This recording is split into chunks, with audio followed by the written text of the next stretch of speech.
les États de l'Afrique de l'Ouest, CEDEAO, a prononcé hier, 9 janvier 2022, les sanctions contre le Mali lors du sommet d'Accra. La lecture des communiqués de la CEDEAO et de l'UEMOA dont le sentiment que la complexité de la situation du Mali n'a malheureusement pas été prise en compte. Il est regrettable que des efforts des autorités de la transition aient été ignorés. Mes chers compatriotes, l'heure est au rassemblement de tous les Maliens sans exclusive pour réaffirmer nos positions de principe et défendre notre patrie. Chaque Malien, où qu'il se trouve, doit se comporter en défenseur des intérêts supérieurs du Mali. Nous mesurons la gravité de la situation. Il revient à chacun de taire la division de quelque nature que ce soit, de se retrouver autour de l'essentiel qui est le Mali, notre patrie. Aussi, j'en appelle à une mobilisation constante et à une résilience face à la situation. Mes chers compatriotes, nous avons tenu les assises nationales de refondation afin de recenser l'ensemble de vos préoccupations pour bâtir un Mali nouveau. À cette occasion, je m'étais engagé à transmettre à la CEDEAO les conclusions assorties d'un chronogramme des élections.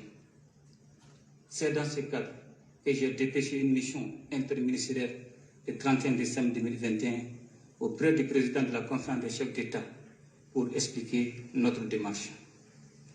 Mes chers compatriotes, l'histoire sociopolitique de notre pays nous a prouvé à maintes reprises qu'il nous fallait impérativement revoir en profondeur notre système afin d'éviter un éternel recommencement. C'est cela que nous avons tenté de faire comprendre aux chefs d'État de la CEDEAO, car le Mali est un pays pour qui l'intégration africaine vaut la renonciation à une partie de son territoire.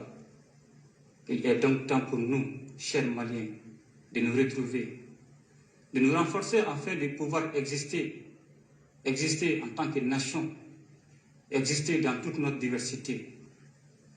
Mes chers compatriotes, je vous demande de rester calme et serein, car nous avons fait le choix d'être sincères afin de prendre notre destin en main, en forgeant notre propre voie.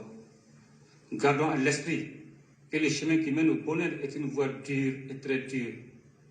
Toutefois, avec courage et dévouement, nous allons y arriver.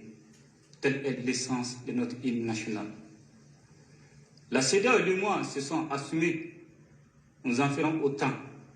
Nul besoin de procéder à des actions de violence. Cela n'a jamais caractérisé les Maliens que nous sommes. Nous avons espéré qu'avant la conférence extraordinaire de la CEDEAO, un examen minutieux serait fait du chronogramme soumis et une période serait donnée pour discuter sur notre proposition avant de se prononcer. Je dois vous dire que même si nous regrettons le caractère illégitime, illégal et inhumain de certaines décisions, le Mali reste ouvert au dialogue avec la CEDEAO pour trouver un consensus entre les intérêts supérieurs du peuple malien et le respect des principes fondamentaux de l'organisation.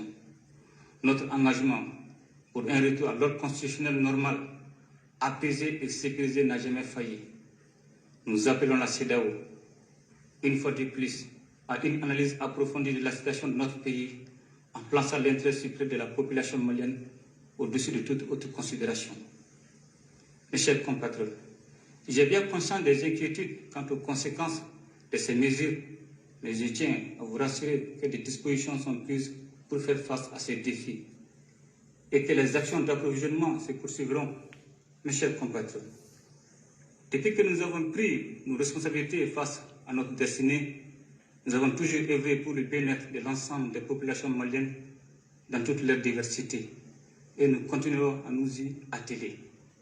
Maliennes, Maliens, je ne saurais terminer sans vous exhorter à davantage de solidarité et de résilience face aux nombreux défis de l'heure. Ensemble, nous bâtirons le Mali de demain.